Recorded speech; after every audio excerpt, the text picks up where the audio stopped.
성경 말씀 에베소서 6장 1절부터 3절까지 말씀입니다. 자녀들아 주 안에서 너희 부모에게 순종하라. 이것이 옳으니라. 내 아버지와 어머니를 공경하라. 이것은 약속이 있는 첫 계명이니. 함께 했습니다. 이로써 내가 잘되고 땅에서 장수하리라. 아멘. 오늘은 어버이 주일로서 우리가 주일을 섬기게 됩니다. 하나님께서는 우리를 이 땅에 보내시면서 어버이라는 존재를 통해서 이 땅에 오게 하셨습니다. 그리고 그분들을 통하여 신앙을 전수받고 하나님을 섬기는 백성으로서 하나님께서는 한 가정의 복됨을 우리에게 선포하셨습니다. 오늘은 어버이 주일을 맞이하여 성경에서 말하고 있는 부모님을 공경하는 것, 효 사상에 대해서 성경적으로 우리가 좀 알아보려고 합니다. 우리 한국 사회는 유교와 불교의 전통적인 영향을 많이 받아서 특별히 효에 관한 한 이전에 우리 기독교가 들어오기 전에도 많이 강조되었던 것입니다. 유교에서도 기본적인 인간의 해야 할 바를 네 가지로 구분해서 간략하게 말하자면 관혼, 상제 이렇게 말하는 것이 있습니다. 이 네 가지의 것 중에 끝에 두 개 있는 거, 관혼, 상제 중에 상례와 제례는 결국 조상, 부모에 관련된 것입니다. 인간이 기본적으로 해야 될 것 중에 네 가지 중에 절반이 부모님과 상관이 있는 효의 기본을 둔 사상이 바로 유교 사상에 우리 한국 사회에 뿌리 깊게 박혀 있습니다. 불교 사상 가운데서도 보온 사상이라는 것이 있는데요. 보온으로서 여러 가지들을 우리가 베풀어야 되는데 그 중에 첫 번째 나오는 사상이 바로 효 사상입니다.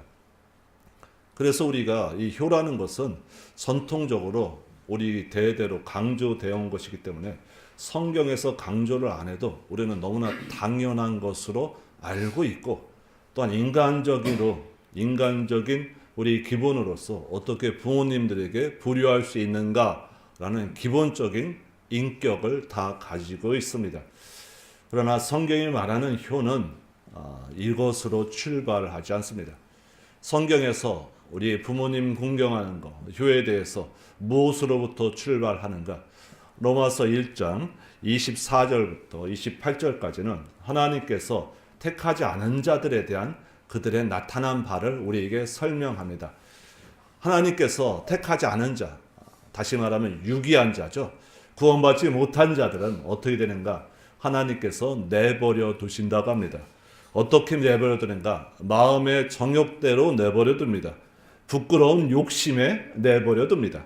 그리고 하나님을 상실한 마음에 내버려 둡니다. 이렇게 하나님께서 그들의 삶에 간섭하지 않고 그들의 마음대로 살아가게 합니다. 하나님께서 버리셨기 때문에 그렇습니다. 그때 그들에게 나타나는 현상이 무엇이냐? 불의와 추악과 탐욕으로 시작되는 1장 29절부터 31절까지 여러 가지 죄악의 모습들이 나옵니다. 그때 30절 부모 거역이 바로 그 안에 들어가 있습니다. 그러니까 하나님께서 버리신 자들에게 하나님을 떠난 사람이 나타나는 삶의 모습, 바로 그게 부모 거역이라는 것입니다. 사도 바울은 또한 디모데후서 3장 1절부터 5절까지 말세에 나타나는 현상에 대해서 말합니다. 말세에 고통하는 때가 이르겠다라고 선포하면서 그때는 자기를 사랑하며 도를 사랑하며 자랑하며 라고 여러 가지 현상들을 얘기합니다. 그때 3장 2절에 부모 거역이라는 것이 또 들어가 있습니다. 성경에서 말하고 있는 부모를 거역한다는 것은 불신앙의 시대에 하나님께서 버리신 자들에게 나타나는 죄악으로 간주되고 있는 것입니다. 그러므로 하나님 안에 택한 백성들은 이러한 모습에서 어떻게 되겠죠? 떠나 있어야 될 것입니다. 그래서 에베소서 우리가 본문은 6장을 보고 있지만 우리 5장을 한번 봅니다. 5장 16절입니다. 세월을 아끼라 때가 악하니라. 역시 디모데후서에서 말한 것처럼 말세에 고통하던 때를 지금 얘기하기 시작합니다. 17절 주님의 뜻이 무엇인가 이해하도록 하라라고 합니다. 말세입니다. 그리고 주님의 뜻을 이해해야 됩니다. 그때 말세에 주님이 다시 오실 때 두 가지로 이 땅의 사람들은 구분될 수밖에 없습니다. 하나님께서 선택한 은혜의 백성들, 그리고 하나님께서 택하지 아니한 버리한 유기된 백성들, 내버려 두는 자들과 하나님께서 간섭하시는 자, 이렇게 두 부류로 나누어질 수밖에 없습니다. 그때 내버려 두시는 자, 유기된 자들의 모습은 무엇인가? 그게 18절입니다. 술 취하지 말라 이는 방탕한 것이니 술 취함으로 방탕함으로 나오는 것. 이런 자들이 바로 유기된 자, 하나님 앞에서 버림받은 자들의 삶의 모습이라는 것입니다. 그런데 반대로 하나님 안에서 택한 백성들의 모습은 어떤 것인가? 오직 성령 충만함을 받은 사람들의 모습이다라는 것입니다. 결국 하나님의 백성과 하나님께서 버리신 자들의 모습은 그들의 마음대로 자기를 방탕함으로 내버려 두는가, 아니면 주님의 뜻 안에서 우리에게 스승과 교사로 그리고 하나님으로 우리 안에 내주하시는 성령의 충만함을 쫓아 가고 있는가, 이 두 개로 구별된다라는 것입니다. 그러므로 이 하나님 안에서 성령 충만함 받은 자들의 삶의 모습은 어떨 것인가? 하나 더 추가합니다. 5장 21절. 그리스도를 경외함으로 피차 복종하는 삶으로 나타난다라는 것입니다. 그러니까 우리의 삶의 전체는 우리가 성령 충만함으로 우리가 나타나는데, 우리의 사회적 관계들, 우리의 삶 속의 관계들은 어떤 것으로서 이 성령 충만함이 나타나야 되는가? 21절. 그리스도를 경외함으로 피차 복종함으로 나와야 되는데, 예를 든 것이 세 가지 있습니다. 22절부터 33절까지 남편과 아내들, 부부 사이의 관계를 그리스도와 교회의 관계로 설명하고 있습니다. 이 그리스도와 교회의 관계가 바로 부부의 관계 속에 나타나는 모습이요, 이게 성령 충만한 모습이요, 여기서 피차 복종하는 것이 그리스도께 하듯 하는 것으로, 그리하여 우리 교회도 그리스도께 복종함으로 나가야 되는 것이 바로 성령 충만함의 교회의 모습이다라는 것입니다. 그리고 두 번째 샘플이 무엇인가? 바로 우리가 봤던 6장 1절부터 3절까지 부모와 자녀의 관계 속에서 어떤 것이 성령 충만함으로 나가는 것인가, 그리고 그리스도께 하듯 어떻게 복종함으로 나가야 되는가, 이게 바로 부모와 자녀의 관계에서 설명합니다. 그리고 6장 5절부터 9절까지 종과 상전 사이의 관계 속에서 어떻게 나가겠는가. 이때의 사회적 관계는 종과 상전으로 대별됩니다. 지금 이 시대를 풀어하면 여러분들이 사회로 나가서 사회 관계 속에서 어떻게 그 관계를 맺으셔야 될 것인가. 기본은 무엇이죠? 오직 성령 충만함으로 나가는 것입니다. 그리고 어떤 관계를 만나든지 어떻게 해요? 그리스도께 하듯 피차 복종함으로 나가는 것. 이것이 바로 우리에게 말하고 있는 것입니다. 그러므로 성경에서 말하고 있는 우리가 부모님 공경하며 부모님을 존경하며 순종하는 것은 마땅히 인간의 도리로가 아니라 하나님의 택하심을 받은 백성들이 죄악에서 떠난 모습으로, 그리고 하나님께서 주신 성령 충만함의 모습으로 자연스럽게 나올 수밖에 없는 삶의 모습이 무엇입니까? 그게 바로 부모님 공경, 효의 모습이다라는 것입니다. 만약 우리가 믿음 안에 있고 하나님을 우리 아버지로 모시며 하나님께 기도하며 성령 충만함으로 나아가고 있는데 부모님께 순종하지 않음으로 나가고 있는 사람들, 뭔가 다시 한번 봐야 된다는 것입니다. 그러므로 성경은 부모 공경은 곧 하나님이 함께하는 증거다라는 것입니다. 그리고 그 부모 공경을 통해서 우리가 몇 가지 하나님께서 알려주시는 것, 이것이 왜 하나님께서 함께하는 증거인가를 우리 1절서부터 3절을 통해서 분명히 얘기하고 있습니다. 1절, 자녀들아 주 안에서 너희 부모에게 순종하라, 이것이 옳으니라 라는 것입니다.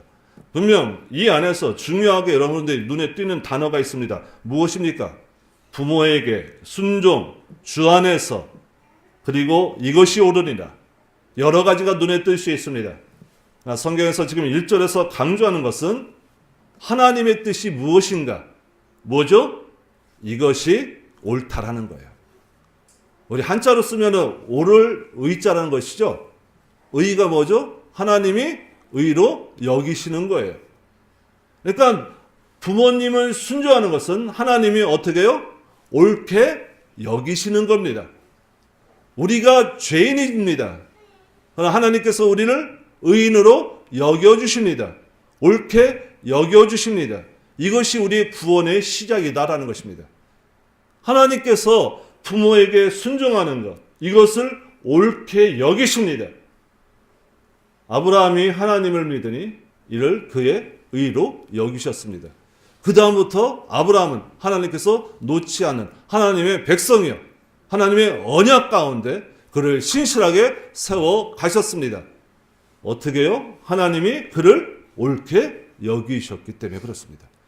이 옳게 여긴다라는 단어는 구약 전체의 하나님을 우리에게 표현하는 단어입니다. 옳게 여기시는 것, 하나님이 옳게 여기시는 것이 무엇인가를 순종하며 배워야 되는 것, 이게 구약의 백성들이었습니다. 그래서 어떻게 하나님께서 옳게 여기시는 것이 무엇인가, 대표적으로 주신 게 무엇이죠? 그게 바로 십계명입니다. 하나님이 옳게 여기시는 것이 무엇인가? 그 십계명 안에 무엇가 들어가 있죠? 네 부모를 공경하라. 그렇죠? 하나님이 옳게 여기시는 것, 그 가운데 하나님께서 정말 사회적인 관계 속에서 제일 먼저 말씀하시는 것, 부모와 자녀의 관계. 이것을 하나님께서 어떻게 하신다고요? 옳게 여기신다고요. 의롭다 하신다고요. 다른 이유 다 제껴놓고 하나님이 부모님을 공경하며 순종하는 것, 이거를 옳게 여기신다. 이 단 한 가지 이유만으로도 우리가 이 명령에 순종할 유일한 근거이기도 합니다. 하나님께서 옳게 여기십니다. 그런데 하나님께서 옳게 여기시는데 지금 2절 보십시오. 내 아버지와 어머니를 공경하라. 이것은 약속이 있는 첫 계명이다 라고 하셨습니다. 하나님께서는 지금 부모를 분명히 말하고 있습니다. 이 시대는 여자에 대해서 그리고 어린아이에 대해서 그렇게 높이던 시대가 아니었습니다. 그러나 부모가 되니까 여자를 높이는 것입니까? 그것은 아닙니다. 하나님 아버지, 요즘 이상한 이단은 하나님 어머니, 어머니 하나님, 뭐 이런 것도 얘기하더라고요. 하나님이 아버지와 어머니가 계시니 우리에게 아버지와 어머니를 주셨습니까? 그건 아니지 않습니까? 그렇죠? 우리에게 하나님께서는 옳게 여기시는데 하나님의 그 사랑을 표현하는 방법에 남성으로서 표현하는 방법으로서는 뭔가 부족합니다. 자녀를 키움에 있어서 아버지로서의 사랑으로만 그를 키운다. 하나님의 그 사랑으로 키운다 하더라도 그 남성이 가는 한계선, 하나님께 도저히 갈 수 없겠죠. 그래서 우리에게 부모를 허락하십니다. 여성이 갖는 자유로움과 따뜻함도 함께 갖게 하십니다. 그러함에도 불구하고 어떻죠? 하나님의 사랑에 이를 수 있습니까? 없습니까? 도달할 수 없습니다. 부모의 사랑에 도달할 수 없습니다. 그러함에도 불구하고 부모의 사랑은 어떻죠? 엄청나죠. 그 자녀를 위하여 모든 것 헌신합니다. 모든 것 아끼지 않습니다. 그 부모를 보면서 하나님 아버지를 바라보게 합니다. 부모님의 사랑이 이 정도인데 우리 하나님 아버지의 사랑은 얼마나 크고 넓으신가를 바라보게 하신다라는 것입니다. 그래서 남편과 아내의 관계를 교회와 그리스도의 관계로 설명합니다.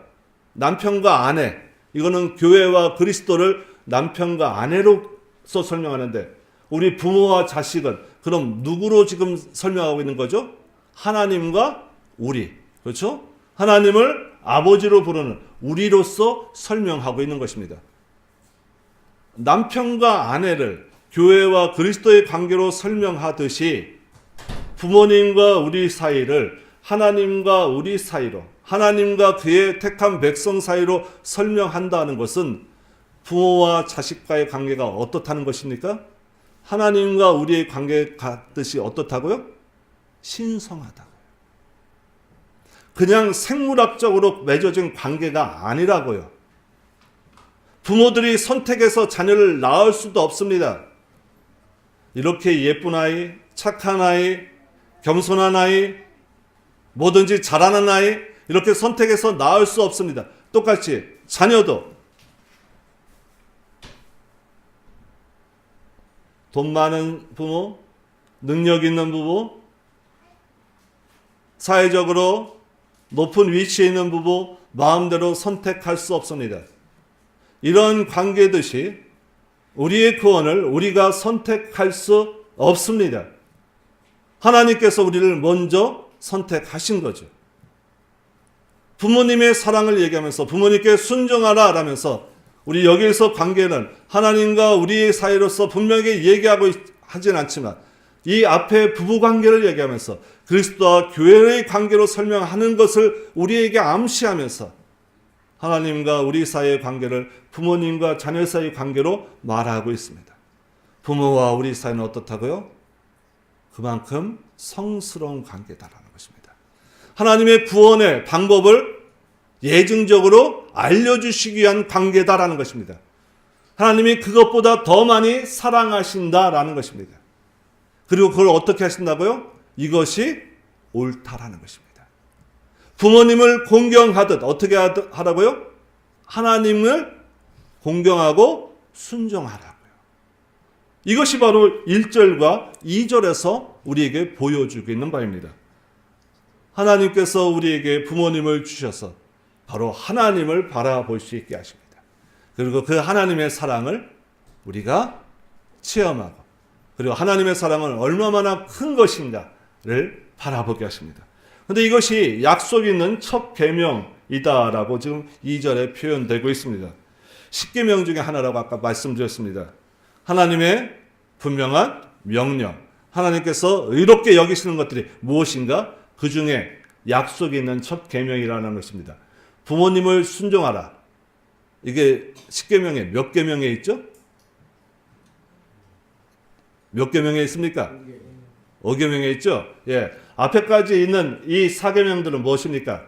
하나님과 우리와의 관계를 말합니다.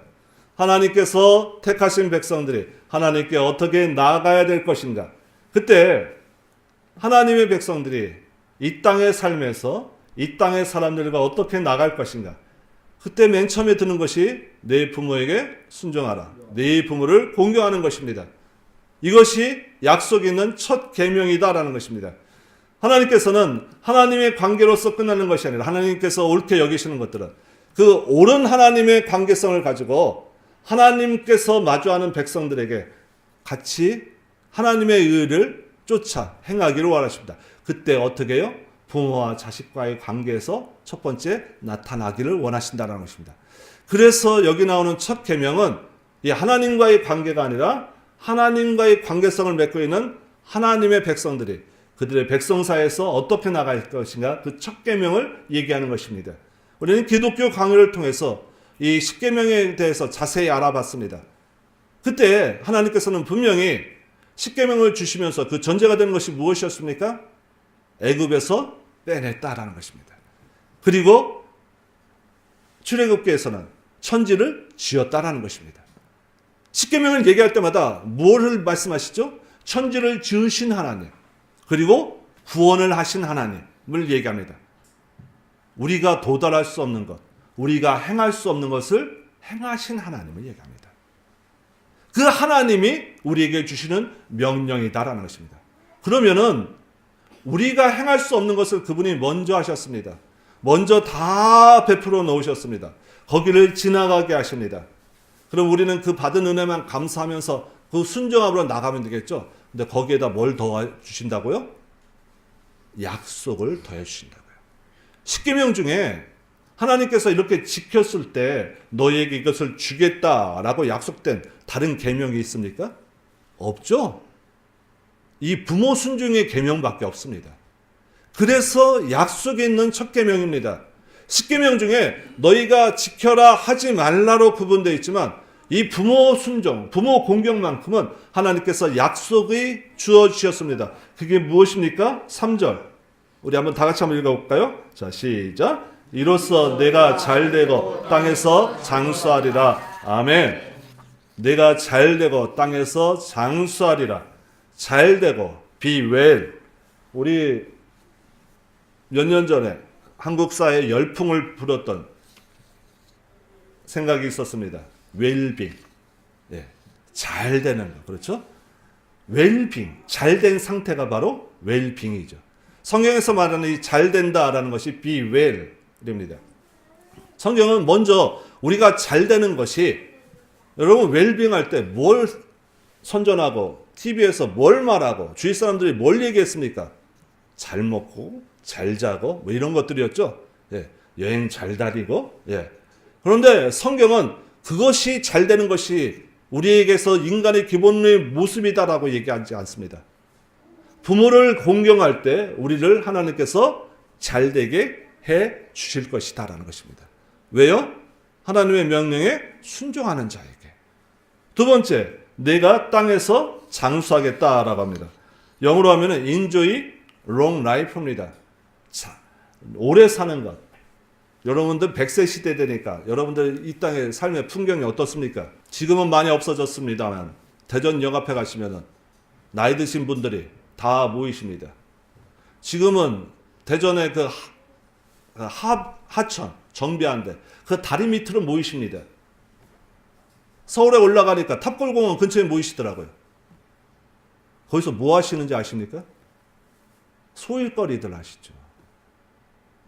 시간을 어떻게 보낼 길이 없습니다. 그렇다고 재정적으로 충분합니까?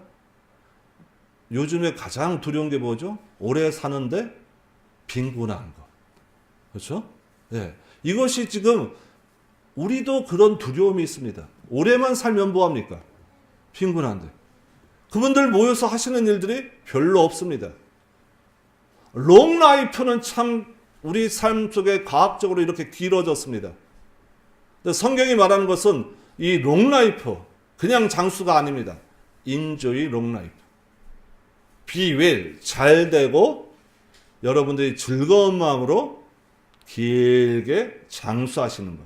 이게 성경이 약속 있는 첫 계명으로서 우리에게 약속하신 바입니다. 이런 축복들 받고 싶으시죠? 그렇다면 그 기본적인 것은 먼저 우리가 행해야 됩니다. 부모 순종. 부모를 공경하라라는 것입니다. 이런 것들을 다 행했는데 왜 나는 안 주시는가? 반드시 주신다 라는 것은 아닙니다. 하나님께서 이 땅의 삶을 통해서 부모 순종을 통해서 기본적으로 이러한 것들을 누리게 하실 것입니다. 그러나 완벽한 것은 사실은 성경에 약속된 완벽한 것들은 다 어디서 누릴 것이죠? 네, 천국에서 누릴 것이죠. 그러나 여기서 분명히 문자적으로도 땅에서 장수하리라. 내가 잘 되고 땅에서 장수하리라라는 것입니다. 이거에 대해서 제가 신학대학원 다닐 때 이제 기독교 윤리학 우리 교수님께서 이렇게 말씀해 주셨습니다. 부모님들이 하시는 말씀이 여러분들 잘 생각해 보십시오. 학교 다녀오겠습니다 하면 여러분들 부모님이 뭐라고 하셨죠? 차 조심해라. 그렇죠? 예. 뭐 조심해라. 예. 이런 말씀 많이 해주셨습니다. 부모님들이 우리에게 행하는 것들, 말씀해 주시는 것들을 다 우리의 안전과 우리의 유익을 위한 것들이죠. 그렇죠? 그런 것들을 쫓아 행하다 보면 우리가 다른 것의 위험성에서 부모님 말씀을 순종해서 그 자리를 벗어날 수 있고 부모님 말씀대로 행할 때마다 우리에게 하나님께서 보살펴 주시는 삶의 은혜가 더 풍성히 일어날 수밖에 없다라고 우리 기독교 윤리학 교수님께서 말씀해 주시더라고요. 성경에서 말하고 있는 바 부모님께 순종하는 것, 복종하는 것으로 말미암아 잘되고 장수하는 삶이 여러분의 삶에 충만하시길 주의 이름으로 축원드립니다. 만약 그렇게 되지 않을지라도 사실은 우리에게서 그것을 바라보며 소망하게 하시는 하늘의 복으로서 우리에게 또한 완성되어 있음을 또한 놓치지 마시기를 주의 이름으로 부탁드립니다. 부모 순종은 약속이 있는 계명입니다. 우리 1절을 한번 다시 봅니다. 자녀들아 주 안에서 너희 부모에게 순종하라 합니다. 너희 부모에게 주 안에서 순종하라가 아니라 주 안에서 너희 부모에게 순종하라입니다. 너희 부모가 강조점이 아니라 주 안에서가 문도에 있으면서 최대 강조점입니다. 바로 하나님께서는 우리에게 부모 공경, 부모에게 복종하는 것, 순종하는 것, 이것이 삶의 의로운 방법인 것을 강조하는 것이 아니라 하나님께서 원하는 것이다. 옳게 여기신다. 그런데 그것이 무엇에서요? 주 안에서. 주 안에서가 문도에 강조되고 있습니다. 자, 그러면 주 안에서라는 것이 무슨 뜻인가? 여러분, 주 안에서 부모님을 순종하는 것이 무엇인가? 우리 아까 성령 충만함으로 삶을 행하는 것, 그리고 22절, 5장 21절 그리스도를 경외함으로 피차 복종하는 것에 세 가지 삶의 샘플들이 있다고 했습니다. 뭐뭐인지 기억나시죠? 먼저 뭐였죠? 부부관계였습니다. 부부관계에서 뭘 얘기하는가? 자, 22절 봅니다. 아내들이여 자기 남편에게 복종하기를 주께 하듯 하라. 5절, 6장 5절입니다. 종들아 두려워하고 떨며 성실한 마음으로 육체의 상전에게 순종하기를 그리스도께 하듯 하라 라는 것입니다. 자, 지금 그리스도를 경외하듯 피차 복종하라 5장 21절이 전제가 되면서 지금 세 가지 삶의 샘플들이 나오는데 다 무언가 사실은 주 안에서라는 같은 단어입니다. 그런데 이것이 어떻게 표현되어 있는가? 22절, 5장 22절에선 아내들에게 어떻게 해요? 주께 하듯 하라. 이게 주 안에서예요. 그리고 종과 상전 사이에서는 6장 5절에서는요. 그리스도께 하듯. 그러니까 주 안에서는요. 우리 남편과 아내의 관계에서 이렇게 힌트를 찾자면 주께 하듯 하는 것입니다. 그리고 종과 상전의 관계에서 힌트를 찾아보면 그리스도께 하듯 하는 것입니다. 그리스도께 하듯, 주께 하듯, 이게 바로 주 안에서 순종하는 것입니다. 자, 그러면은 그리스도께 하듯 순종하는 것, 주께 하듯 순종하는 것, 이게 무엇인가? 여러분들 예수 그리스도를 여러분의 마음에 담아두시고 예수 그리스도라는 이름을 여러분들이 부르실 때마다 어떤 마음으로 주께 나가십니까? 그분으로 인하여 내가 죄인에서 의인으로 완전히 우리의 모습들이 180도 바뀌었죠? 그렇죠? 주님의 이름을 부를 때마다 우리는 그 은혜를 잊을 수가 없습니다. 그리스도의 이름으로 하나님 앞에 나갈 수 있는 놀라운 은혜도 우리에게 생겼습니다. 구원의 감격을 우리가 깨닫고 나서 그리스도를 대함으로, 그리스도를 바라봄으로 우리의 삶은 완전히 바뀔 수밖에 없습니다. 죄악으로 죽었던 우리가 그리스도의 보혈로 다시 의로움 받아 주 앞에 서 있다는 이 존재 자체만으로도 우리는 그 은혜에 감격할 수밖에 없고, 그로 말미암아 오늘도 하나님을 아버지로 부르며 하나님을 예배하는 자로서 오늘 이 자리에 여러분들은 하나님의 경배자로서 이곳에 주의 부르심을 받고 오셨습니다. 여러분의 부르심의 처음에 무엇입니까? 그리스도의 죄 용서입니다. 그 그리스도의 죄 용서는 하나님의 택하심과 또 예수 그리스도의 피 흘림으로써의 의롭게 하심을 통하여 우리가 죄로 죽었던 자들이 하나님 앞에서 새로운 신분으로 완전히 변했습니다. 죽게 하듯. 그러므로 우리가 주님을 어떻게 모십니까? 만약 여러분의 삶에 이러한 복음의 감격과 이 의로운 신분으로서의 바꿔주시는 그 그리스도의 보혈의 능력의 체험들이 매일매일 없다면 여기 주 안에서가 이해될 수가 없어요. 주일날 눈을 뜨고 교회 오시는 것이 기쁜 마음으로 감격함으로 오늘도 오셨습니까? 이것들이 매일매일 심장이 막 쿵쿵 뛰고 막 그러십니까? 첫사랑이 희미해져 가죠. 그렇죠? 그러나 우리는 우리의 신자됨의 대전제의 출발, 주님께서 우리를 위하여 피 흘려 죽으셨다 라는 이 은혜의 감격의 출발이 우리 신자됨의 새로운 출발이었던 것을 기억합니다. 그리고 이것을 잊지 않습니다. 그리고 그로 말미암아 오늘도 하나님 앞에 주의 이름으로 기도하며 주님의 이름을 통하여 성령 충만함으로 나아갑니다. 그리스도를 통한 구원이라는 것입니다. 하나님의 예정하심이 있었습니다. 우리를 미리 아셨습니다. 선택하셨습니다. 그럼에도 불구하고 예수 그리스도의 피 흘림과 그리고 십자가에 우리 죄 용서가 없다면 우리는 의인으로 나갈 수 없습니다. 반드시 있어야 되는 과정입니다. 그리스도께서도 우리를 위하여 우리를 사랑하셔서 그 고통을 참으신 것입니다. 하나님의 뜻을 위하여. 여러분들이 하나님이 창세전에 예정하심을 받고 하나님의 복된 백성으로서 하늘나라의 백성으로서 영원한 삶을 살아갈 것을 하나님께서 인쳐 놓으셨습니다. 그러함에도 불구하고 예수 그리스도께서 우리의 죄 용서가 없다면 그것이 다 우리 안에서 성취될 수가 없는 것이죠.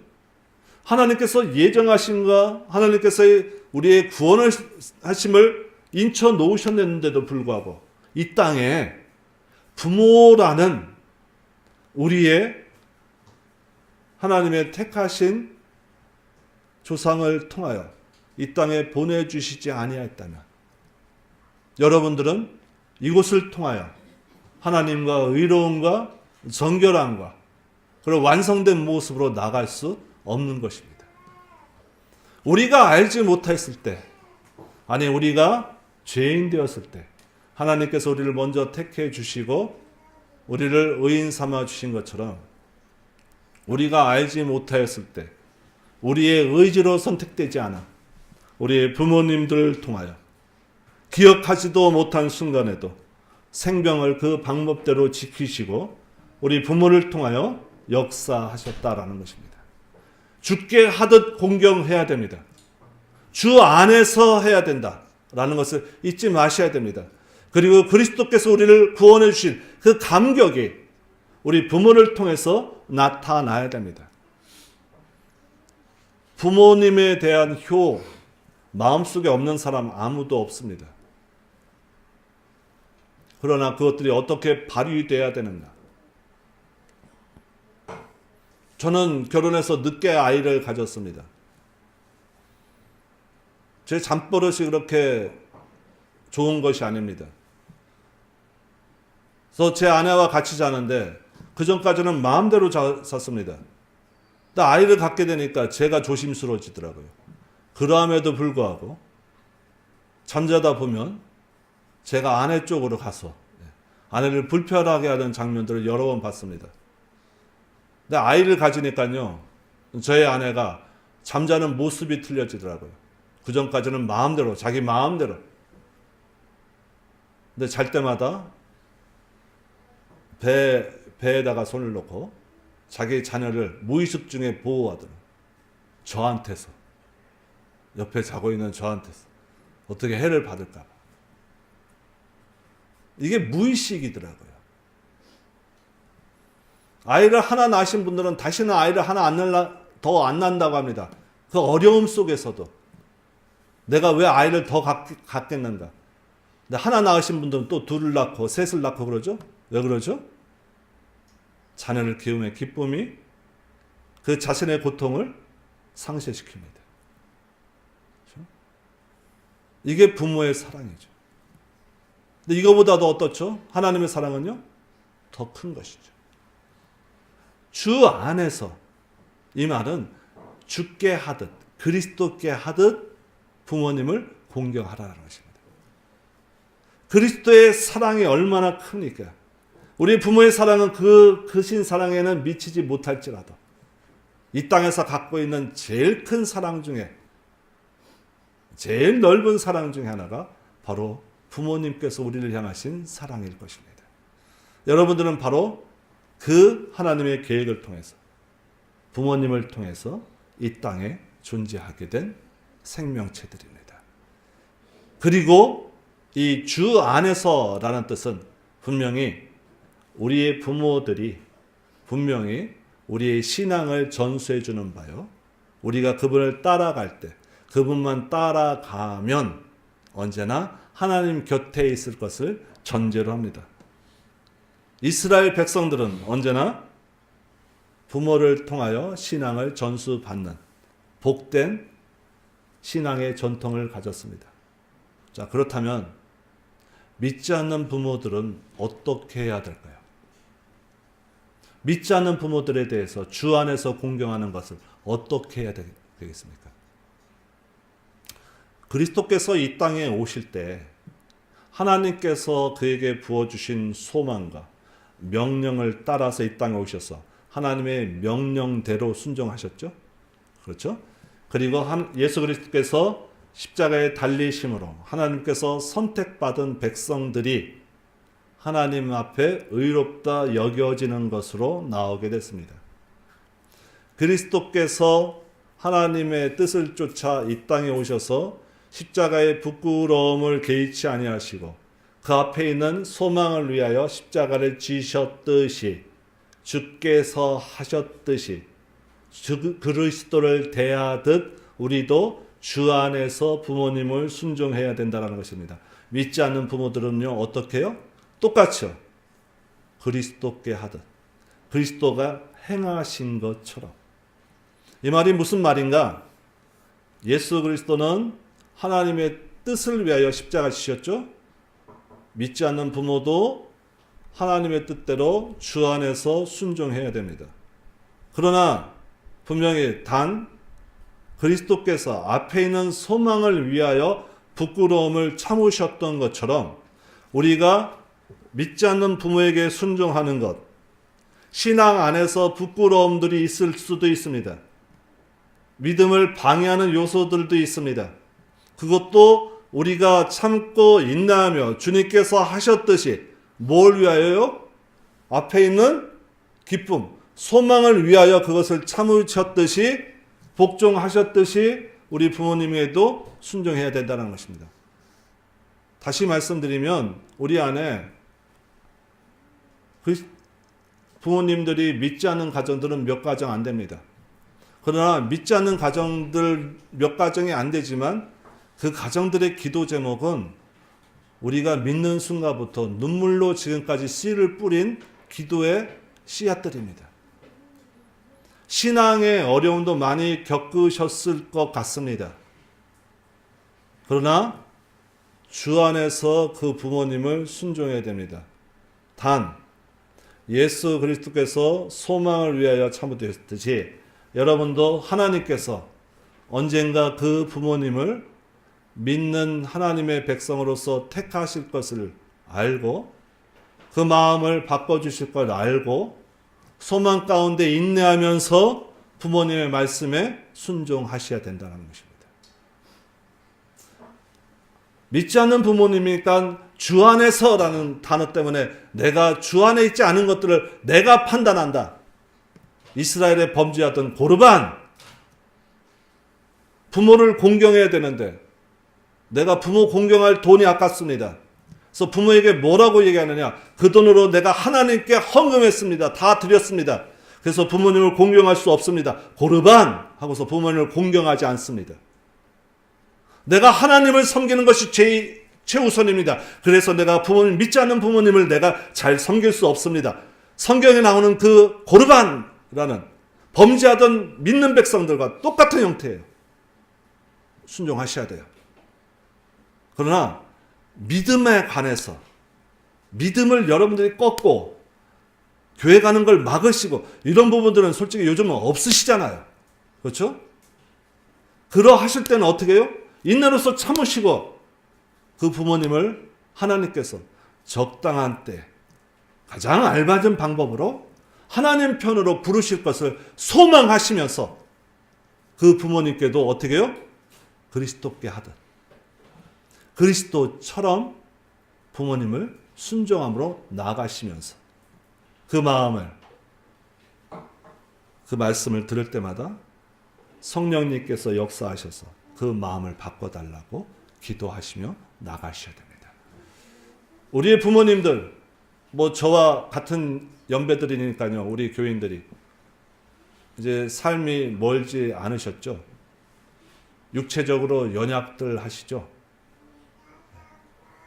찾아뵙기 힘드신 것 압니다. 그러나 이번 주만큼은 찾아가셔서 죽게 하듯 주 안에서 부모님을 공경하며 순종하는 모습으로 나가기를 주의 이름으로 부탁드립니다. 그리고 여기 부모 공경할 때 내가 땅에서 잘되고 장수하리라 라는 복된 은혜가 여러분의 삶에 넘쳐나시길 주의 이름으로 축원드립니다. 성경에서 말하는 효는 우리가 마땅히 해야 될 바, 그것을 떠나서 이 땅에 죄인의 모습에서 나오는 것이 부모 거역이라는 것, 성령 충만하지 못한 모습이 부모 거역이라는 것, 술 취함과 같이 방탕함으로 자기를 내버려 두는 삶이 불효라는 것입니다. 우리는 그런 불효의 사람이 아니라 하나님의 택한 백성이요 성령 충만한 사람이라는 것 잊지 마시고 언제나 부모님을 주 안에서 순종하고 주 안에서 복종하시길 다시 한번 주의 이름으로 부탁드립니다. 아멘. 함께 기도합니다. 하나님 아버지, 우리 부모님들을 통하여 이 땅에 우리가 나오게 하시고 또한 그 부모님들을 통하여 신앙을 전수받게 하셔서 하나님의 의와 도를 알게 하시고 하나님을 섬길 수 있는 복된 은혜를 우리에게 허락해 주셔서 감사합니다. 하나님 아버지, 우리가 주 안에서 이러한 부모님들을 공경할 수 있도록 도와주시옵시고 또한 믿지 않는 부모님들이 우리 안에 있다면 하나님 그 부모님들의 마음도 주님께서 감동감화시켜 주셔서 우리가 천국에서 하나된 목소리로 찬양하며 찬송할 수 있는 복된 은혜를 가질 수 있도록 하나님께서 이 우리의 모든 가정 위에 하나님께서 은혜와 믿음들을 더하여 주시옵소서. 예수님의 이름으로 기도드리옵나이다. 아멘.